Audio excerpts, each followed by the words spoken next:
Mi yerno me soltó un puñetazo en la cara. Mi propia hija me jaló del cabello y me sacó a rastras. Todo porque me negué a darles $3 millones. Terminé sentada en la banqueta, sangrando, temblando, preguntándome en qué momento mi hija se volvió alguien que ya no reconocía. Pero lo que ellos no sabían era que yo ya me había preparado para ese momento.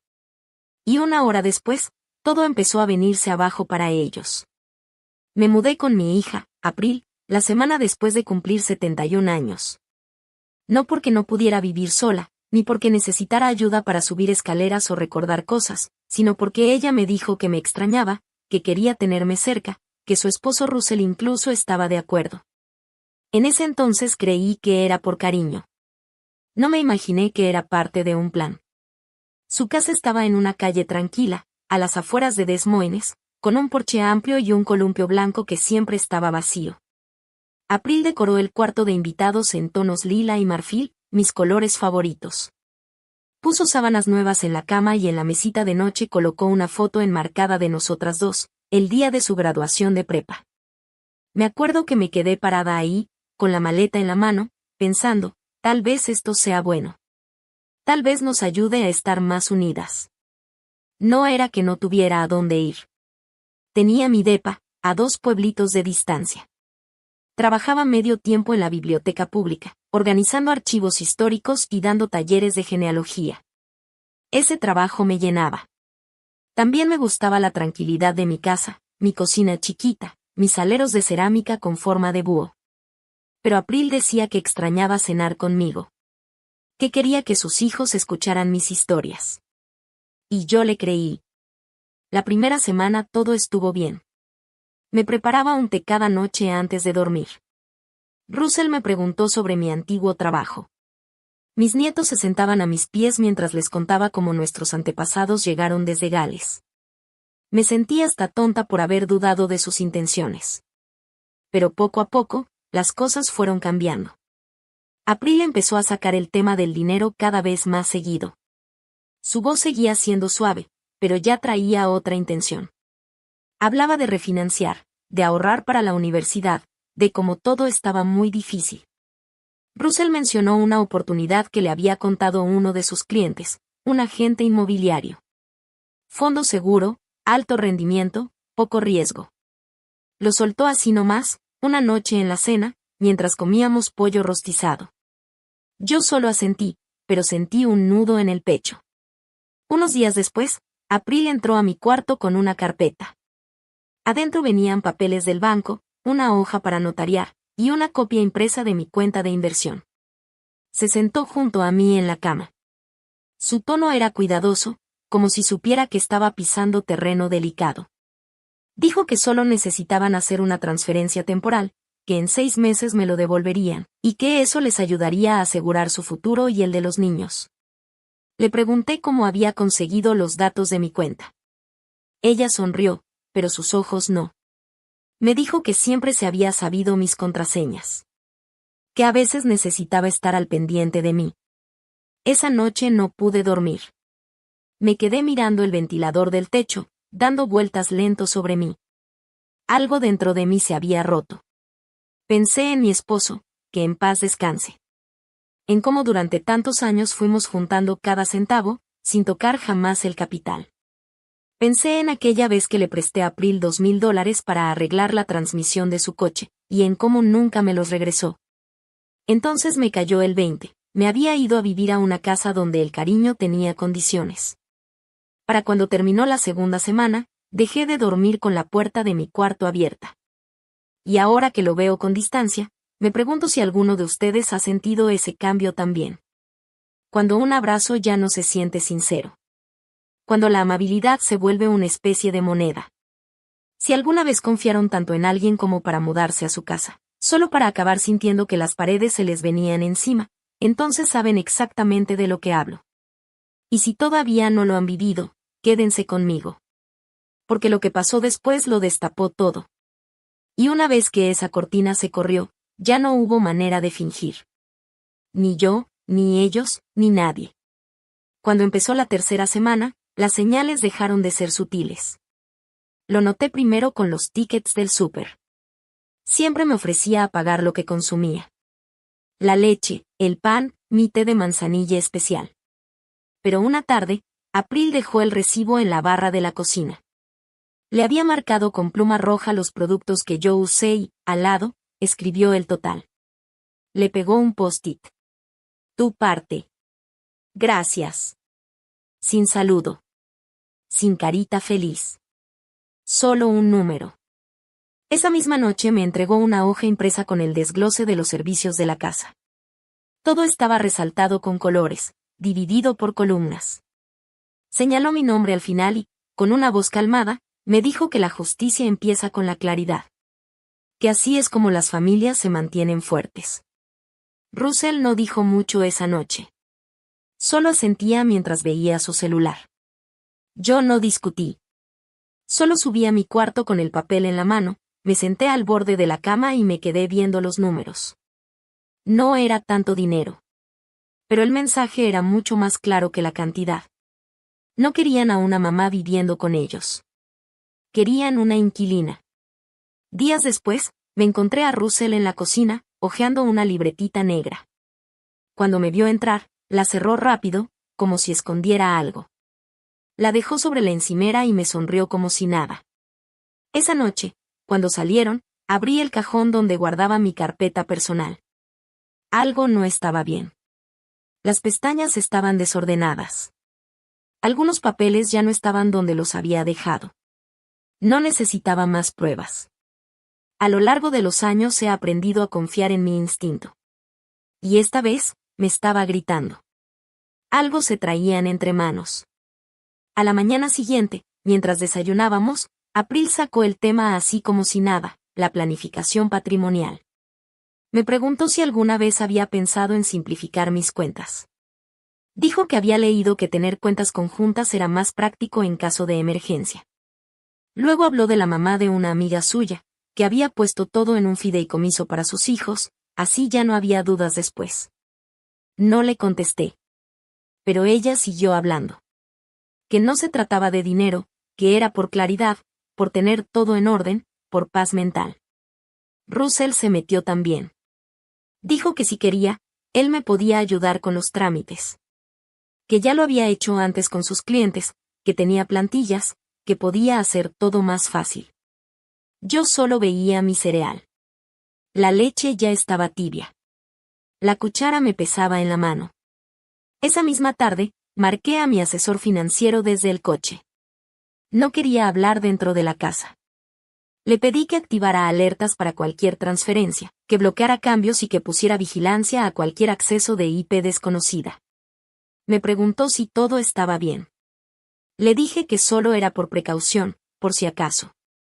Para el final de esa semana, April me dio un sobre con documentos.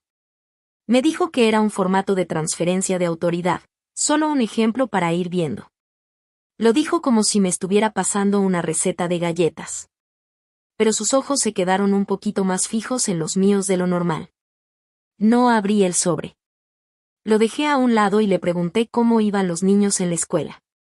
No insistió. Pero 2 días después, Russell volvió a tocar el tema.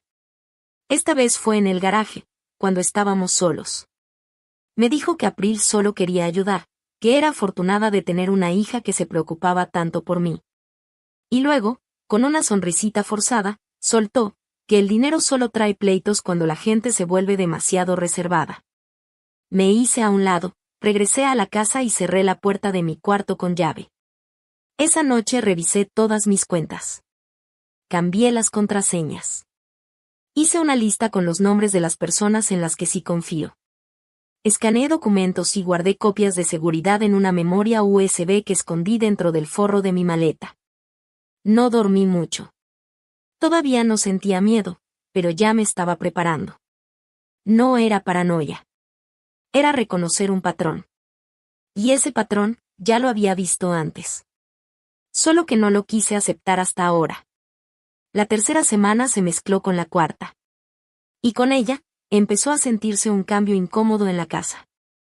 Se notaba en cómo los pasos de Russell tronaban más fuerte por el pasillo, en cómo April ya ni tocaba la puerta antes de entrar a mi cuarto, y en cómo los nietos, de repente, ya no tenían tiempo para estar conmigo. Pequeñas señales. Aislamientos. Primero poco a poco, y luego de golpe. Todo empezó una mañana, cuando encontré mi pastillero en el lugar equivocado. Siempre lo guardaba debajo de la cama. Pero ese día apareció encima de la cómoda. Abierto. El compartimento del martes estaba vacío, y yo todavía no me había tomado nada. No me paniqué. No me eché la culpa. Solo tiré las pastillas y empecé otro juego con el botiquín de viaje. Desde entonces, mis cosas importantes las cargo en una bolsita con cierre que no suelto ni un segundo. Ya no dejo mi café descuidado. Una tarde escuché a Russell en el patio trasero, hablando por teléfono, muy alterado. Caminaba de un lado a otro junto al cobertizo, la voz aguda, como nervioso. No entendí lo que decía. Pero no me gustó el tono. No escuché todo con claridad, pero alcancé a oír que mencionaba palabras como capital, consolidación y tutela legal. Más tarde, ese mismo día, April me preguntó si me molestaría firmar unos papeles para su refinanciamiento. Dijo que era solo una actualización de rutina. Le pregunté por qué mi nombre aparecía como copropietaria en la segunda hipoteca. Se quedó callada justo un segundo más de lo normal. Luego dijo que seguramente había sido un error de oficina. Ahí entendí que había subestimado hasta donde eran capaces de llegar. Esa noche, saqué el sobremanila que tenía escondido debajo del forro de mi maleta. Adentro estaban los registros antiguos de las cuentas de mi esposo, copias notariadas de mi fideicomiso, y una lista completa de mis bienes. Desde que él falleció, todo lo había mantenido por separado. Siempre fue nuestro acuerdo. Russell y April no sabían que mi nombre nunca estuvo vinculado a la casa de Iowa. Ellos creían que solo tenía el departamento y mi cuenta de retiro. Pero la verdad era que todavía tenía acceso a una cartera diversificada, parte de ella fuera del país. No era millonaria, pero tampoco dependía de nadie. Al día siguiente fui al banco sin decir nada. Pedí hablar directamente con una gerente. En privado. Le mostré mi identificación y le pedí que revisara todos los intentos recientes de acceso a las cuentas ligadas a mi número de seguro social. Encontraron 2 intentos fallidos de inicio de sesión desde una IP asociada al negocio de Russell. Le pedí a la gerente que pusiera el nivel de seguridad más alto, acceso por huella, cambios solo en persona, y cualquier transacción tenía que ser verificada por voz. No me hizo preguntas. Solo asintió y lo configuró todo. Regresé a casa antes de que cayera el sol. La cena ya estaba servida. April había preparado cerdo al horno con zanahorias cocidas de más. Russell me preguntó cómo me había ido. Le dije que fui al parque. Asintió, conforme. Esa noche casi no pegué el ojo. No por miedo, sino por esa sensación que se te mete en el cuerpo cuando sabes que algo está por reventar. Y así fue. 3 días después, desperté y encontré mi cuarto revuelto. La maleta abierta, los cajones alborotados, hasta el forro de mi abrigo estaba roto. La memoria USB había desaparecido. Me quedé en la puerta, callada, con el corazón latiendo a todo lo que daba. Bajé las escaleras. April estaba en la cocina. Ni siquiera volteó a verme. Russell estaba recargado en el refri, con los brazos cruzados. Pregunté si alguien había entrado a mi cuarto. April dijo que a lo mejor alguno de los niños andaba buscando unas tijeras. Russell dijo que quizá había perdido algo y no me acordaba. Lo dijeron demasiado rápido. No respondí. Subí otra vez, cerré la puerta con seguro y tomé el teléfono fijo que tenía escondido detrás del librero. Era una línea prepago, de esas que solo se usan para emergencias. Mi esposo y yo la habíamos usado hace años cuando nos estafaron con una propiedad. Marqué un número que no usaba desde hacía mucho. Contestó la asistente de mi abogado. Le di la palabra clave. Me pasó en cuanto pudo. En minutos, mi abogado confirmó que podía congelarlo todo. Le pedí a mi abogado que activara el mecanismo de seguridad de mi fideicomiso para eliminar cualquier poder notarial compartido y que notificara de inmediato a mi custodio en el extranjero que había habido un intento de fraude. También le pedí que presentara una denuncia preventiva ante los servicios de protección para adultos. Solo para dejar constancia. Aún no estaba acusando a nadie, pero quería que quedara un rastro. Después, preparé una maletita con lo más necesario. No me apuré. No lloré. Simplemente, actué. Esa noche, al bajar las escaleras, vi a Russell parado junto a la chimenea, sosteniendo mi memoria USB en la mano. No dijo nada. Tenía una expresión de suficiencia, como si estuviera muy seguro de sí mismo. April estaba detrás de él. Su cara era imposible de leer. Les dije que saldría a caminar un rato. No intentaron detenerme. En la esquina, me subí a un sedán negro que ya me esperaba. Mi abogado había enviado a un chofer. Nos fuimos directo a un lugar seguro que yo misma había preparado años atrás, una casita en Ames, registrada a nombre de un amigo de la universidad que me debía un favor desde hacía mucho. Al día siguiente, congelé todos los bienes compartidos, activé una alerta de fraude, y transferí todo a un fideicomiso protegido e irrevocable. Y por primera vez en semanas, dormí. No profundamente. Pero dormí sin miedo. Sin estar al pendiente de cada ruido. El silencio de esa casa era distinto. No se sentía pesado como en la casa grande. Se sentía como un cobijo, como si me abrazara. Por primera vez en mucho tiempo, volví a escuchar mi respiración. Esa noche me senté en la mesa de la cocina, con una taza de té de menta caliente, mirando la pila de documentos que mi abogado me había enviado. Cada página tenía una razón de ser. Cada firma que puse esa noche me devolvió un pedacito de mi vida. Durante los siguientes 3 días, me quedé ahí, en esa casita tranquila de Ames, con las cortinas cerradas y los teléfonos en silencio. No vi noticias. No revisé el celular. No hablé con nadie. Solo pensé. Pensé en cómo llegamos hasta aquí. En cómo 2 personas a las que abracé desde bebés, April y Russell, pudieron convertirse en personas tan frías, tan calculadoras. A la mañana siguiente, recibí un correo del banco, hubo un intento de acceso con credenciales antiguas. Luego llegó otro mensaje, esta vez de mi abogado. Ya había hablado con el administrador del fideicomiso. Todos los activos ya estaban transferidos. La nueva estructura era intocable, irrevocable. Y las nuevas fideicomisarias sucesoras, 2 mujeres de mi club de lectura, ambas profesoras jubiladas, ahora tenían el control legal si algo me llegaba a pasar. Esa misma tarde, solicité una llamada con el investigador principal de servicios de protección para adultos. Ya habían abierto una investigación discreta, por precaución. Les entregué todo. Cada incidente. Cada documento. Cada foto que tomé a escondidas después de que revisaron mis cosas. Les di una línea de tiempo detallada, hasta con la hora exacta en la que empecé a notar que me estaban manipulando. Todavía no pensaba levantar cargos. Pero quería que quedara constancia. La agente con la que hablé fue paciente, clara y directa.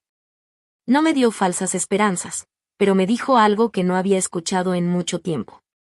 Me dijo que había hecho lo correcto. Que no estaba sola. Esa misma noche, manejé de regreso a la ciudad. No fui a su casa. Fui a casa de mi amiga Patrice. Me recibió con los brazos abiertos. Sin hacerme preguntas, sin juzgar. Solo me dio un guisado calientito y una recámara de visitas impecable. Estando ahí, por fin me dejé sentir todo el peso. La traición no era solo por dinero. Era por borrarme. No intentaron solo vaciar mis cuentas. Intentaron quitarme mi autonomía, borrar mi legado y reemplazarlo por su comodidad. Pero fallaron. Y esa verdad me sostuvo cuando llegó la carta. Era un aviso, impreso, de un despacho de abogados que representaba a Russell y April. El tono era seco, distante. Expresaban preocupación por mi desaparición repentina y solicitaban una reunión voluntaria para revisar la estructura de mi patrimonio.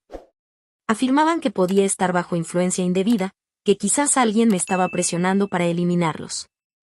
Hacían alusión a mi edad y a una supuesta confusión reciente.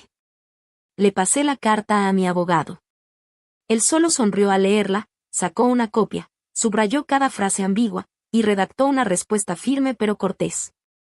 Adjuntó pruebas de mi capacidad legal, evaluaciones cognitivas recientes que me hicieron durante mi último chequeo médico, y describió punto por punto la cronología de los hechos que ya habíamos documentado. Además, copió la respuesta a los servicios de protección para adultos y a la Junta Federal de Supervisión. Al día siguiente, me contactó un detective de la Unidad de Delitos Financieros. El banco había marcado los intentos de acceso como parte de un patrón más amplio de explotación hacia personas mayores que ya estaban investigando. El nombre de Russell ya había salido antes. El de April también. 2 días después, me senté frente al detective y le conté todo. No solo lo que pasó con los papeles y el dinero, sino también el desgaste emocional. Como April lanzaba comentarios pasivo-agresivos sobre mi salud. Como Russell usaba el silencio como forma de manipulación. Como entre los dos fueron minando mi independencia, disfrazando todo de preocupación. El detective asintió, tomó nota y me preguntó si estaría dispuesta a testificar si se requería. Le dije que sí. Pero sobre todo, le pedí algo más, protección. No para mí. Para otras mujeres como yo. La semana siguiente me reuní otra vez con mi abogado para redactar una declaración jurada formal. Quedaría confidencial, a menos que la investigación pasara a una acusación oficial. Pero ya no había duda. No estaba exagerando. No me lo había imaginado. Yo lo vi. Y actué. La última acción que tomé esa semana fue simbólica, pero poderosa. Cambié el nombre del fondo benéfico que había creado hace años con mi esposo. Antes llevaba el nombre de nuestro aniversario. Ahora lo renombré como Fideicomiso Elellanena, en honor a mi abuela. La mujer más fuerte que he conocido. Reestructuré el fideicomiso para que, cada año, una parte de los intereses se destinara a mujeres mayores de 65 años que hubieran sobrevivido al abuso financiero dentro de sus propias familias. No buscaba venganza. Lo que necesitaba era un propósito. Y con ese simple cambio, sentí algo moverse dentro de mí, como si me soltara una carga. La rabia no desapareció, pero dejó de consumir. Para finales del mes, ya me había mudado oficialmente. Patrice me ayudó a encontrar un depa de 2 recámaras en una colonia tranquila, con banquetas anchas y robles enormes que daban sombra en las tardes. Fui desempacando poco a poco, sin prisas. Puse fotos de mi esposo en los estantes, y enmarqué una copia del certificado del fideicomiso, con el nombre de mi abuela grabado hasta arriba. Esa noche preparé una taza de té, me asomé por la ventana y me quedé viendo cómo el viento movía las ramas de los árboles. Había perdido una familia, sí. Pero también había recuperado algo que no sabía que había perdido. A mí misma. Entendido.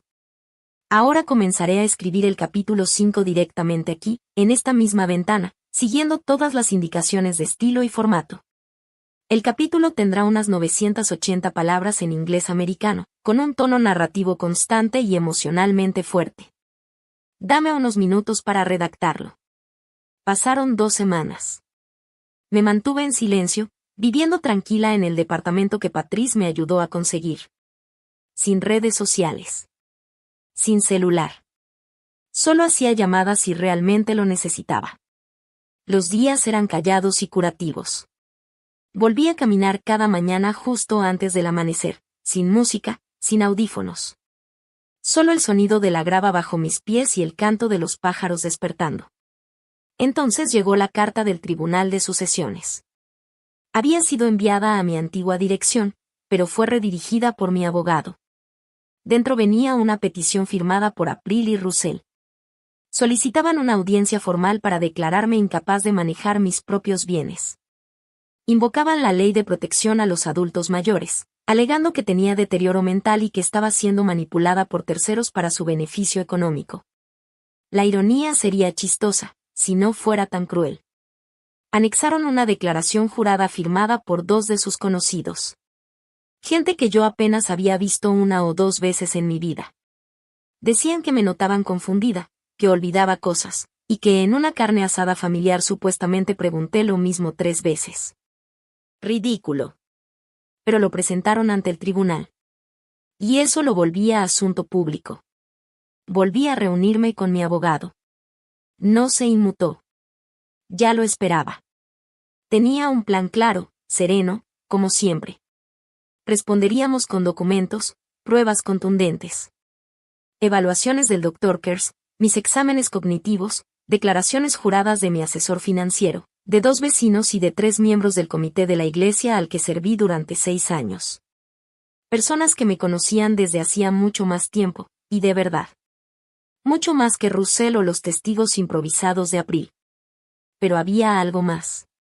Algo que no esperábamos. El detective con el que me había reunido semanas atrás volvió a buscarme. Habían salido a la luz unas grabaciones de cámaras de seguridad, no las mías, sino las del banco donde se veía a Russell intentando acceder a cuentas ligadas a mi nombre. 2 intentos distintos. En ambos usó documentos que ya habían sido marcados como alterados. Eso, por sí solo, no bastaba para presentar cargos. Pero al sumarlo al patrón de comportamiento, se empezó a armar un caso. Estaban preparando todo para llevarlo ante la fiscalía. Esa misma noche, me senté con Patrice y le conté todo. Hasta ese momento no le había dicho los detalles completos. Ella escuchó, sin interrumpirme. Cuando terminé, me ofreció algo en lo que ni siquiera había pensado. Me sugirió que escribiera una carta dirigida al juez, no como respuesta legal, sino como algo personal. Me dijo: habla como mujer, no como clienta.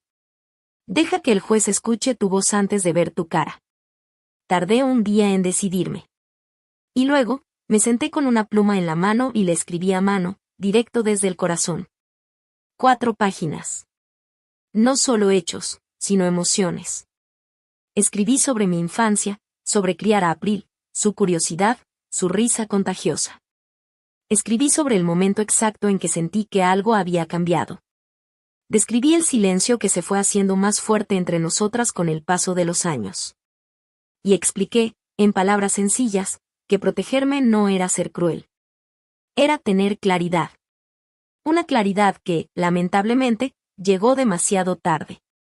Mi abogado transcribió la carta y la anexó al paquete de respuesta, junto con todos los documentos de respaldo. La audiencia se programó para 3 semanas después. Esas 3 semanas pasaron con una calma extraña. No era paz. Era más bien como si todo estuviera en pausa. No supe nada ni de April ni de Russell. Ni un solo mensaje. Pero en los periódicos locales empezaron a circular rumores sobre el juicio testamentario. Al fin y al cabo, era un pueblo chico. La gente hablaba bajito, algunos amigos de años llamaban. La mayoría solo dejaba mensajes en el buzón de voz. No contesté. Al menos no todavía. La mañana de la audiencia, me puse un traje azul marino que no había tocado desde el funeral de mi esposo. Me alisé el cabello y lo sujeté con pasadores. No llevé bolso. Solo una carpeta con mi nombre escrito al frente y un corazón que, por fin, ya no temblaba. Los juzgados son más fríos de lo que uno se imagina. Me senté junto a mi abogado.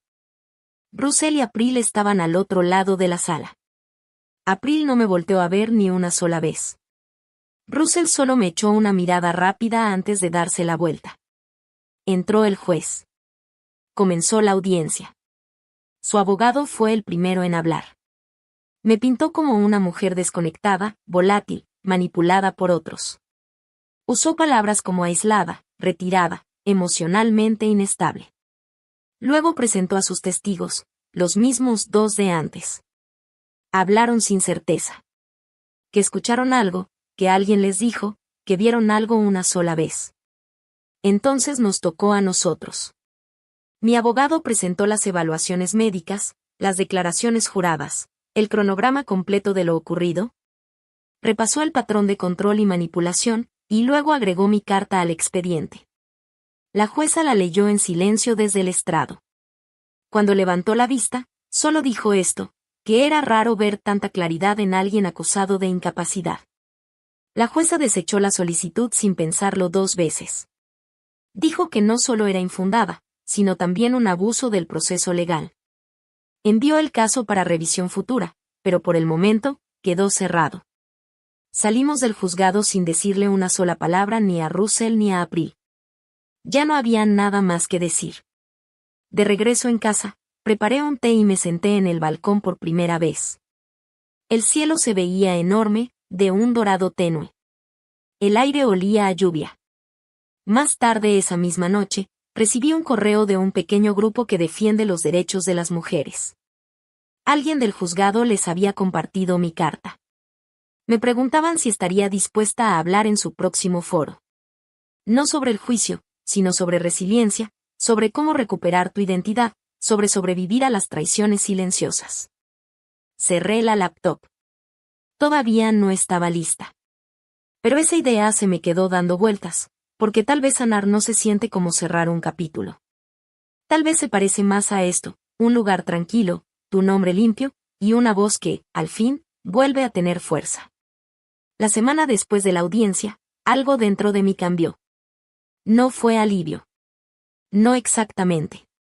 Era algo más callado, más hueco. Como si estuvieras en una casa vacía. Los ecos no eran fuertes, pero estaban por todos lados. Había ganado, sí. Pero no se sentía como una victoria. Más bien, era como irte sola de un campo de batalla, cargando solamente con el silencio de lo perdido. Ese fin de semana me quedé en casa. Patrice llegó con unas compras y un ramo de tulipanes. No hablé mucho, y ella no me presionó. Solo se sentó conmigo mientras regaba las plantas y limpiaba los cajones de la cocina. Fue la primera vez que noté lo tranquilas que estaban mis manos. Sin temblores, sin rigidez. Solo una firmeza lenta, como si algo por fin se estuviera acomodando. Esa noche me senté junto a la ventana, en la mesita, y abrí la caja que había traído de la casa vieja. Había fotos, diarios, y la carpeta de cuero donde guardaba todas las cartas que Russell me escribió cuando íbamos a la universidad. Su letra insegura, sus chistes, las promesas que me hacía de cuidarme cuando fuéramos viejos. Me quedé mirando una carta largo rato. Luego la dejé a un lado sin decir nada. Saqué mi diario. No el de listas o contraseñas, sino ese sin rayas. El que no había tocado desde el año siguiente a la muerte de mi esposo. Pasé a una hoja en blanco y escribí una sola línea. Sigo aquí. No estaba segura de qué quería decir con eso exactamente, pero las palabras se sentían reales. Firmes. 3 días después, me reuní de nuevo con mi abogado. No porque fuera necesario, sino porque quería hablar de los siguientes pasos. No legales, sino personales. Habló del fideicomiso, del Fondo Ellanena, y de cómo la primera ronda de apoyos podría liberarse en unos 6 meses. Comentó que ya estaban llegando solicitudes, mujeres de todas las edades, con historias de pérdida, de resistencia, de esas reinvenciones que nadie aplaude pero que sostienen la vida. Luego me miró y me preguntó si quería mantenerme en el anonimato. Me lo pensé mucho. Pensé en lo que implicaba ser visible, que tu nombre quedara ligado a algo que, tal vez, un día, podría sostener a otra persona en su momento más oscuro. Alzar la voz no a pesar de lo vivido, sino precisamente por eso. Le dije que no. Quería que llevara mi nombre. Esa noche salí a caminar por el vecindario. Pasé por un parque con bancas pintadas de azul clarito y niños corriendo en círculos. Me senté un rato, dejando que la luz del atardecer me diera en la cara, y pensé en April. Sin enojo. Ni siquiera con tristeza. Solo con calma. Ella también había tomado su decisión, al igual que Russell. Y ahora yo había tomado la mía. Pero esta vez, no desde la reacción. No se trataba de proteger lo que tenía. Se trataba de elegir en qué quería convertirme. Ya en casa, preparé un té y abrí un documento en blanco en mi computadora. Por primera vez en años, empecé a escribir mi historia. No como si fuera un caso, ni como si fuera un artículo. Sino como lo que es, una vida. Una vida tranquila, llena de imperfecciones. Mía. Empecé con la frase que había escrito en mi diario, sigo aquí. Y a partir de ahí, las palabras salieron solitas, como si hubieran estado esperando. 3 semanas después de decidir hacer pública mi participación en el Fondo Ellanena, me llegó una carta de parte de un investigador federal. Iba dirigida directamente a mí, no por medio de mi abogado ni por conducto oficial. Firmada a mano, con letra clara, sin burocracia, solo una frase discreta al final. Estaban reabriendo la investigación contra Russell. Mis dedos no temblaron al soltar la carta. No sentí miedo. Solo una presión en el pecho. Como si el pasado me recordara que aún no había terminado conmigo. Al día siguiente me reuní con el investigador. Parecía demasiado joven para cargar con tanto poder, pero tenía una mirada firme y paciente. Me explicó que habían detectado varias transferencias sospechosas en una investigación más amplia sobre abuso financiero a personas mayores en el condado. Y dos nombres se repetían una y otra vez, Russell y April. Lo escuché. Le entregué lo que tenía. Pero más que eso, le di lo que nadie más podía ofrecer, la historia detrás de los números. No fue una queja, ni una lista de reproches. Solo hechos. Claros, serenos. Como el cristal. Como April fue accediendo poco a poco a mis cuentas en línea. Como Russell me presionó para firmar un poder notarial sin darme tiempo para pensarlo. Como, durante un tiempo, llegué a pensar que eso era normal. Incluso que era cariño. El investigador se inclinó un poco hacia mí. Dijo que ya habían solicitado al banco las grabaciones de voz relacionadas con varias transferencias. En una de ellas, un hombre se hacía pasar por mi yerno y usaba mi nombre completo, y mi número de seguro social. El detalle es que la voz no era la mía.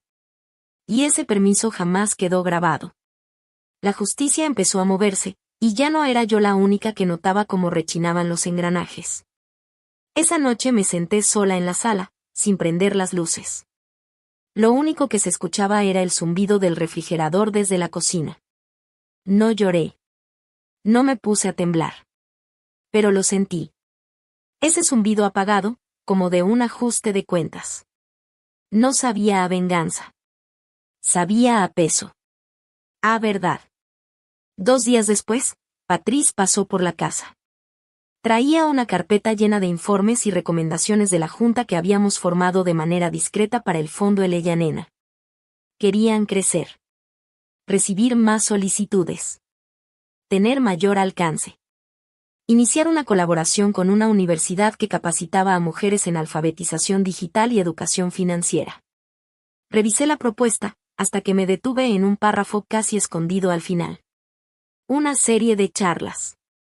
Mujeres mayores de 60 años, compartiendo historias reales de reconstrucción, batallas silenciosas y victorias igual de silenciosas. Me habían incluido en la lista de oradoras. No dije que sí. No dije que no. Esa noche volví a sentarme en el balcón. El aire estaba pesado con el calor típico de principios de verano.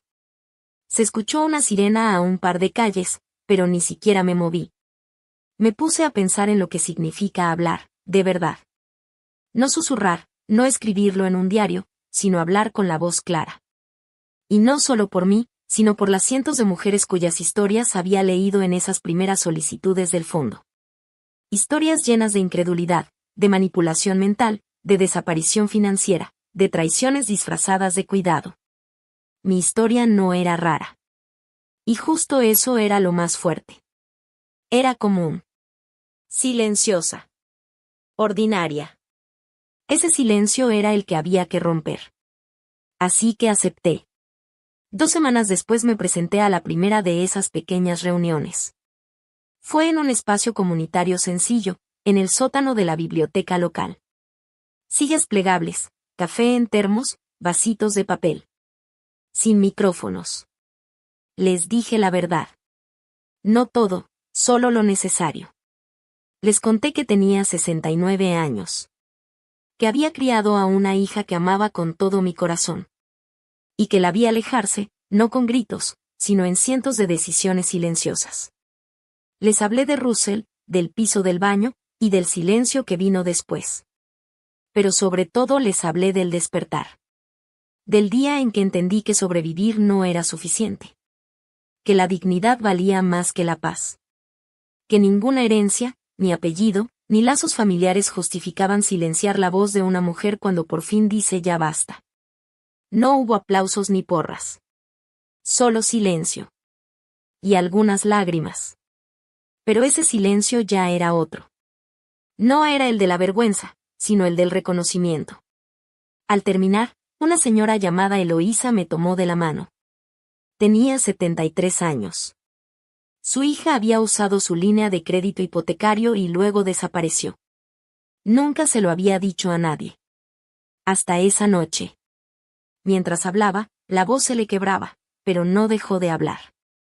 Y entendí que eso era el verdadero legado. No el fondo, ni el juicio ganado, ni el nombre limpio. Era ese instante, que en algún rincón de ese salón, una mujer respiró un poco más tranquila porque yo me atreví a hablar primero. Para finales del verano, el nombre del Fondo Elellanena ya empezaba a sonar, de forma discreta, entre asociaciones civiles y comunidades de adultos mayores. Nada llamativo, solo un impulso callado. Nunca fue mi intención que creciera mucho, pero a veces, cuando siembras algo con verdad, crece. Había aceptado hablar otra vez, ahora en un centro para mujeres en Greenville, a unos 40 minutos de mi casa. Imprimieron unos folletitos sencillos, con mi nombre, la hora y un título que yo no había escogido, Hablar en silencio. Ese título me pesó en el pecho todo el camino. La sala estaba calientita cuando llegué. Luces fluorescentes, café ya listo. Me senté al fondo mientras las organizadoras acomodaban las sillas. No iba vestida para impresionar, solo una blusa tejida azul, pantalones de algodón y el reloj plateado que Russell me regaló en 1984. Curioso como aún lo usaba. No por nostalgia, sino porque daba bien la hora. Cuando llegó el momento de hablar, no lo ensayé. Solo caminé al frente y volví a decir la verdad, pero esta vez con otro tono. Hablé más de lo que vino después. De cómo se siente estar en tu casa sin estar esperando que alguien entre. De aprender a cocinar solo para una persona sin sentirte sola. De pagar tus propias cuentas y agradecer ese pequeño clic silencioso que confirma que lo lograste. Vi a varias mujeres asentir con la cabeza. Una de ellas buscó en su bolso un pañuelo para secarse los ojos. Luego, una señora de cabello canoso se me acercó y me preguntó si podía acompañarme a mi coche. Se llamaba Judy, tenía 71 años. Su historia salió poco a poco, pero reconocí el patrón. Una hija que empezó a encargarse de sus cuentas, un yerno que se ofreció a manejar los trámites, y de repente ya no podía acceder ni a su propia cuenta bancaria. Me susurró que no tenía a nadie más con quien hablar de eso. Así que le di un número, no el mío, sino el del centro. Le dije que llamara por la mañana. Ahí tenían voluntarios capacitados justo para ese tipo de casos. Judy sostuvo ese papelito como si fuera un salvavidas. Esa noche no pude dormir. No por los nervios, sino por otra cosa. Era el peso de todo. Las historias se me venían encima como hojas secas, una tras otra, todas con ese mismo crujido de dolor. Parecía que no tenían fin. Y por primera vez me pregunté si realmente tenía la fuerza para seguir sosteniendo ese espacio para ellas. Al día siguiente preparé avena y me quedé viendo por la ventana de la cocina. El aire también estaba quieto. Sentí que algo en mí volvía a cambiar, pero no sabía bien qué era. 2 días después, me llamó mi abogado. La investigación federal había avanzado. Ya estaban por formalizar los cargos. Había varios: robo de identidad, abuso hacia personas mayores, coerción financiera. El nombre de Russell estaba ahí. También el de April. No me sorprendió, pero igual dolía. Lo que sí me agarró en curva fue la solicitud de prensa. Un periodista de un medio importante había estado siguiendo el trabajo del fondo. Querían incluir al Fondo Elellanena en un reportaje nacional sobre abuso financiero en adultos mayores. Me preguntaron si estaba dispuesta a dar una declaración pública. Les dije que necesitaba un día para pensarlo. Salí a caminar durante horas por calles que no pisaba desde hacía años. Pasé por la oficina de correos, el teatro comunitario de antes, una panadería que ahora vendía muffins veganos y té de lavanda. El mundo había cambiado muchísimo, y yo había pasado años tratando de sobrevivir en él. Pero ahora estaba aquí. Y quizá ya era momento de dejar de esconderme. Así que dije que sí. El reportaje salió una semana después. Ahí estaba mi nombre, mi cara, una foto mía parada frente a la biblioteca después de una de las charlas. El sol me iluminaba el cabello. El encabezado era simple: ella habló. No hubo llamadas furiosas de April. Ni cartas de Russell. Solo silencio. Pero no de ese que se te mete en la cabeza. Este se sentía justo. Merecido. Y entonces, la siguiente semana pasó algo que no me esperaba. Una chava de una universidad local me escribió. Estaba estudiando liderazgo en organizaciones sin fines de lucro y quería hacer sus prácticas con el Fondo Elena. Me contó que su abuela había sido de las primeras mujeres en aplicar al fondo, y que lloró cuando recibió su carta de aceptación. Dijo que quería ayudar a que otras mujeres sintieran lo mismo. Le dije que sí. No solo porque necesitábamos manos, sino porque vi algo en ella. Una continuidad. Una señal clara de que lo que estábamos construyendo no se trataba solo de mí. Era algo mucho más grande. Esa tarde, mientras terminaba de llenar la papelería para la beca y actualizaba los presupuestos, me cayó el 20 de algo. No había pensado en Russell ni en April en todo el día. No por miedo, ni por dolor. Simplemente no pensé en ellos. Por fin habían salido de mi cabeza. Y eso, más que cualquier sentencia o artículo en las noticias, se sintió como un verdadero comienzo. El día que llegó la carta, acababa de regresar de la ferretería con un foco nuevo y una botella de vinagre. Vi el sobre ahí, sobre la mesa del porche. Se veía fuera de lugar. Era de papel color crema, grueso, sin remitente. Solo mi nombre escrito con una letra muy clara, como pensada con cuidado. Reconocí la letra. Era de April. No me temblaron las manos. Solo lo abrí. Dentro había una sola hoja. No era larga, apenas unas cuantas frases. Decía que se había enterado del Fondo Elena, que había visto mi foto en el reportaje, y que Russell le había dicho que cometieron errores, que ahora querían enmendar las cosas. Que les gustaría invitarme a cenar. Una noche tranquila, solo para platicar. Venía a un lugar anotado, un restaurante en una zona de la ciudad que no visitaba desde hace años, no muy lejos del juzgado, de hecho. La fecha era casual, viernes a las 7. Dejé la carta y me fui a poner agua a hervir. No necesitaba tiempo para decidir. No iba a ir. Pero tampoco la rompí. La dejé ahí, intacta, junto al reloj de la cocina durante 2 días completos. Supongo que necesitaba entender por qué ya no me sentía enojada, por qué la invitación no me dolía, por qué el silencio dentro de mí se sentía tan firme. Para el viernes en la tarde, ya hasta se me había olvidado la carta. No fue sino hasta que el sol empezó a bajar y la luz se volvió de ese tono dorado raro que la recordé. Las 7. Y luego, a las 7:30, sonó mi celular. Número desconocido. Dejé que se fuera al buzón de voz. Volvió a sonar. Una vez, otra vez. Al final contesté. Era una enfermera de urgencias. April había entrado al hospital con un dolor leve en el pecho, pero suficiente para que la revisaran. Habían encontrado mi nombre como contacto de emergencia.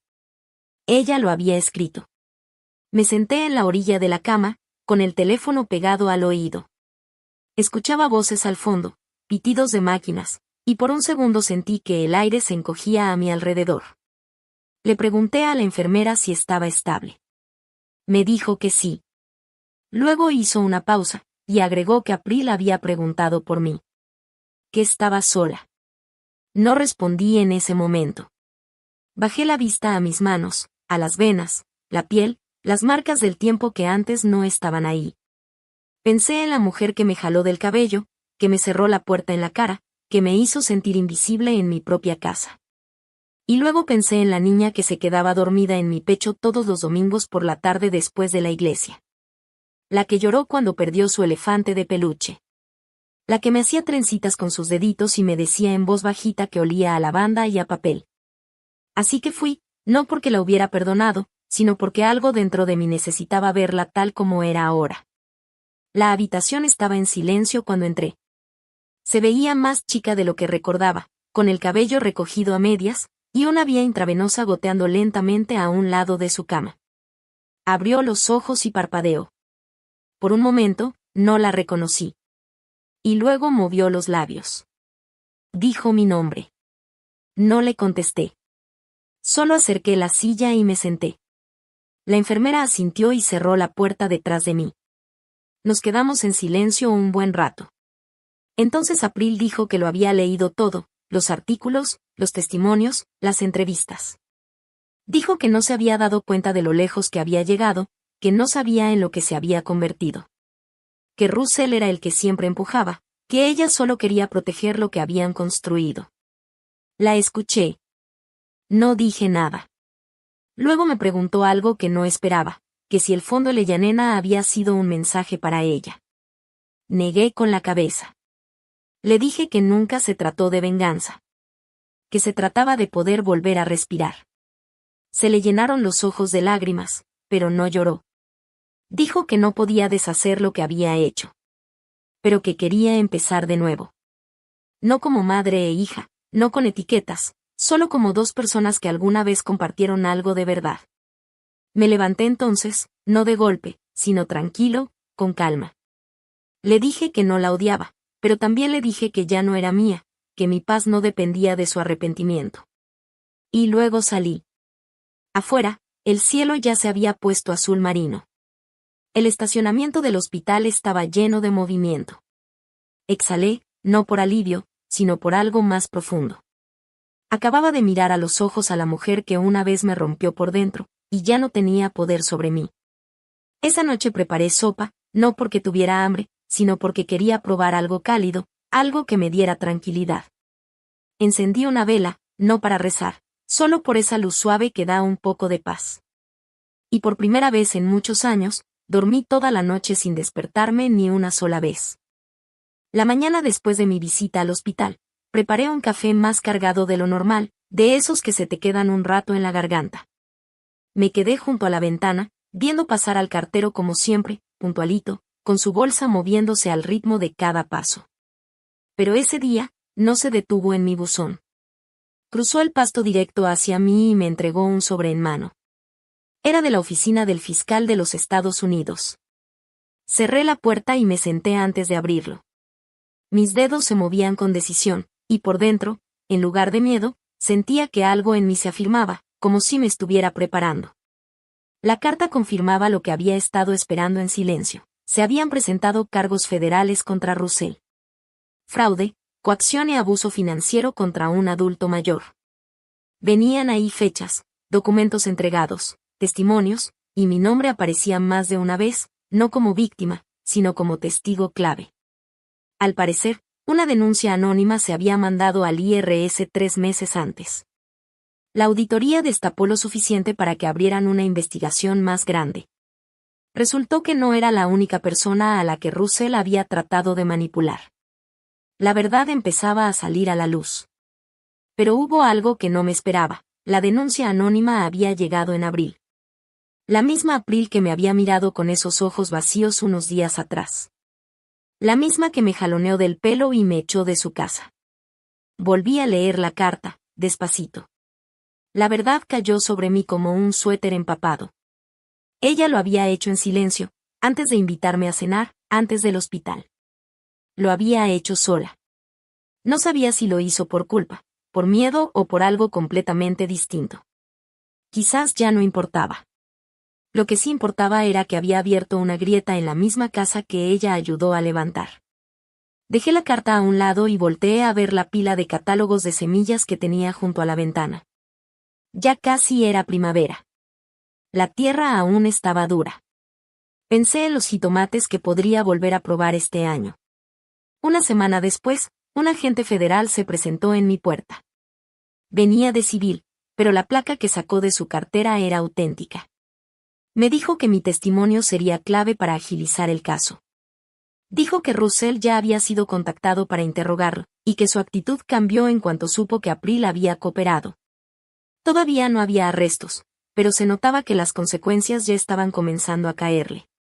Cuando el agente se fue, me quedé sentado en silencio casi una hora. No llamé a nadie, no mandé mensajes. Solo caminé por la casa, lento, tocando los muebles viejos, las orillas de madera de los marcos, el cajón de la cocina que siempre se atora cuando llueve. Esas eran las partes que me sostenían. Las que nadie tocó. las que nunca me robaron. Esa noche me senté en la sala y prendí la tele, no para ver algo, sino nomás para oír voces. Ya se me había olvidado lo que era estar acompañado por un ruido que no dolía. Luego tomé el diario que había estado guardando en un cajoncito debajo de la mesa de centro. Ese mismo que empecé a escribir la semana después de salir de su casa. Lo abrí en una página en blanco y empecé a escribir. No se trataba de ellos, se trataba de mí. De las partes de mí que había vuelto a encontrar, mi postura, mi silencio, mi pulso en la madrugada mientras caminaba descalza por el pasillo, sin miedo. De la dignidad que fue saliendo poco a poco, después de haber estado sepultada durante años bajo el peso de la idea de familia de alguien más. No necesitaba que la justicia llegara con sirenas y esposas. Solo necesitaba que supieran que sobreviví. Y que lo hice sin pedirles permiso. Cuando el teléfono sonó más tarde esa noche, dejé que se fuera al buzón de voz. Era April. Su voz sonaba baja. Dijo que Russell se había ido de la casa, que los agentes federales habían llegado ese mismo día más temprano. Que él empacó una maleta y salió azotando la puerta, sin voltear. Dijo que no sabía a dónde fue. Y luego volvió a disculparse, pero esta vez no sonó como una disculpa. Sonó como si por fin se hubiera soltado. No le devolví la llamada. En lugar de eso, me levanté, salí y respiré el aire. Frío, pero limpio. Me envolví bien en el chal y escuché el susurro de las hojas. Nadie gritó. Nadie azotó puertas. Nadie se paró detrás de mí. Por primera vez en muchísimo tiempo, estaba exactamente donde quería estar. Y en el murmullo suave de un mundo que seguía girando, sonreí. No por haber ganado, sino por la paz que me había costado tanto. 3 días después de haber dejado que la llamada de April se fuera directo al buzón, me llegó una carta de mi abogado. Casi no la abro en el momento. Mis mañanas habían vuelto a ser algo sagrado. Me tomaba el café más lento, dejaba que la luz del sol se deslizara sobre el piso de madera sin apurarla. Pero algo en el sobre me jaló. Estaba grueso. Lo abrí con cuidado. Dentro venía una copia de un documento legal que me hizo sentarme. Resulta que meses atrás, antes del pleito, antes de la cena, antes de los moretones, había firmado algo que no recordaba. Tenía que ver con la consolidación de bienes en un fideicomiso. Recordé a Russell hablando rápido, imprimiendo papeles desde su computadora. Pensé que los había revisado todos, pero nunca me lo había enseñado, y ahora aparecía con mi firma. El fideicomiso transfería casi $3 millones de mi cuenta de inversión a una empresa holding a nombre de Russell. La transferencia no se completó porque el banco puso una alerta tras una solicitud sospechosa que llegó mientras yo estaba en el hospital. La carta seguía. Mi abogado, por su cuenta, había revisado los registros, y al hacerlo descubrió algo más. El nombre de April también estaba en el fideicomiso, pero solo de forma condicional. Su parte se activaría únicamente si yo era declarada oficialmente incapaz. Sostuve el papel con las manos y me recorrió un escalofrío. Mi propia hija se había sentado frente a una mesa, había firmado papeles, asumiendo que algún día yo ya no podría hablar por mí misma. Ella había construido un futuro contando con que yo no estaría, y Russell fue quien la guió en cada paso. Pero eso no fue lo peor. La carta del abogado terminaba con una sola frase escrita a mano. Decía que tenía una corazonada, y por eso iba a comparar legalmente mi expediente médico con las fechas en que se había armado el fideicomiso. Las fechas coincidían con aquel otoño. La caída que pensé que había sido un accidente, el moretón en el cuello, los mareos, la medicina que nunca recordé haber tomado. No era difícil conectar los puntos. Intentaron incapacitarme. En silencio, poco a poco, legalmente. Habían previsto que me resistiría, pero no contaban con que sobreviviera. Y ahora todo ese rastro las pruebas estaba guardado en una carpeta manila en la oficina del abogado, bajo llave, con marcas de tiempo que hacían imposible argumentar que no sabían lo que hacían. Salí a la calle después de leer la carta. El viento soplaba más fuerte de lo normal. No me importó. Lo necesitaba. Necesitaba sentir algo real contra la piel. Me senté en los escalones de atrás y me bajé las mangas del suéter hasta taparme las manos. Pensé en todas las veces que cociné en esa cocina para April cuando era niña. Pensé en los años tranquilos que tuvo después de que su papá murió. En cómo salimos adelante con lo poquito que teníamos. En cómo regresé a trabajar a la oficina de admisiones de la universidad local solo para mantener todo funcionando. Ella nunca supo lo que sacrifiqué. Y así debía ser. Ese era el punto. Nunca se suponía que lo supiera. Pero ahora, la mujer en la que se convirtió no solo me dio la espalda, sino que esperó a que dejara de existir. Firmó con su nombre. Y Russell lo planeó todo como si fuera una partida de ajedrez. Frío. Calculador. Creyendo que yo jamás notaría el jaque mate que se venía. Pero subestimó lo único que no debía. Yo ya había pasado por cosas peores. El capítulo de mi vida con April y Russell estaba por cerrarse. No con gritos, no con escándalos legales. Solo con una mujer sentada en su porche trasero, apretando con fuerza su taza de café, con el pulso firme y la dignidad intacta. Porque sobrevivir no hace ruido.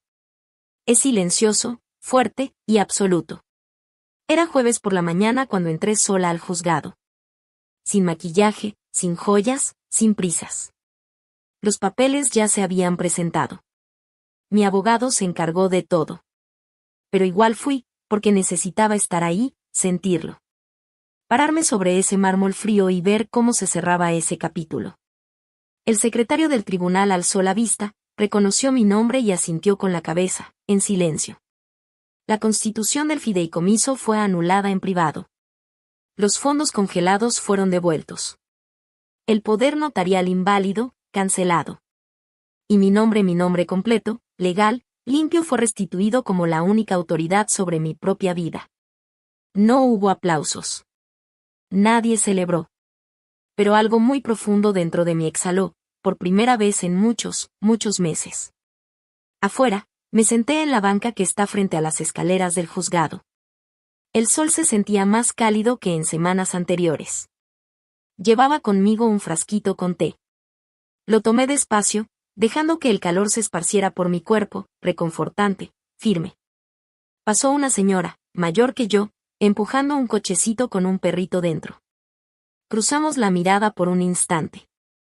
Le di una leve inclinación de cabeza y, por un segundo, sentí que lo entendía. No toda la historia, pero sí el peso de haber sobrevivido a algo, y seguir de pie. Cuando llegué a casa, no entré de inmediato. Rodeé la casa y me detuve junto al viejo banco donde solía poner las macetas. Mis manos necesitaban tocar la tierra, sentir algo vivo entre los dedos, volver a sembrar algo. Esa tarde planté 3 charolas de pensamientos, morados y blancos. Cositas pequeñas pero fuertes. Al principio parecen frágiles, pero aguantan incluso las heladas. Regresan incluso después de que el frío intenta acabarlas. Una semana después, Russell llamó. Dejé que sonara. Me dejó un mensaje de voz. Su tono era más bajo de lo normal. Dijo que lo sentía. Que April quería hablar. Que se habían equivocado. Lo borré. Unos días después llegó un sobre. Sin remitente. Solo mi nombre. Adentro venía una foto, April, más joven, cargando a su hija, con una sonrisa en la cara. Los bordes estaban gastados. La sostuve un momento. No lloré, pero tampoco la tiré. La guardé en el cajón de mi escritorio. Ese que casi nunca abro. Ahí donde guardo las cosas que aún importan, pero que ya no me definen. Ya no estoy enojada. No exactamente. Ahora hay un silencio. Un tipo distinto de tranquilidad. No es vacío, es claridad. Como cuando por fin limpias un cuarto de los ecos que ya no te pertenecen. Y en ese silencio encontré algo. Paz.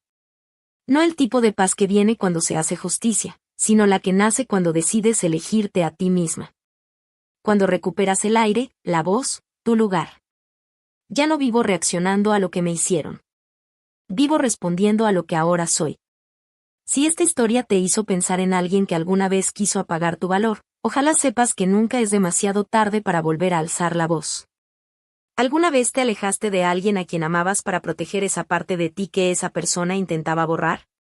Tu historia también importa.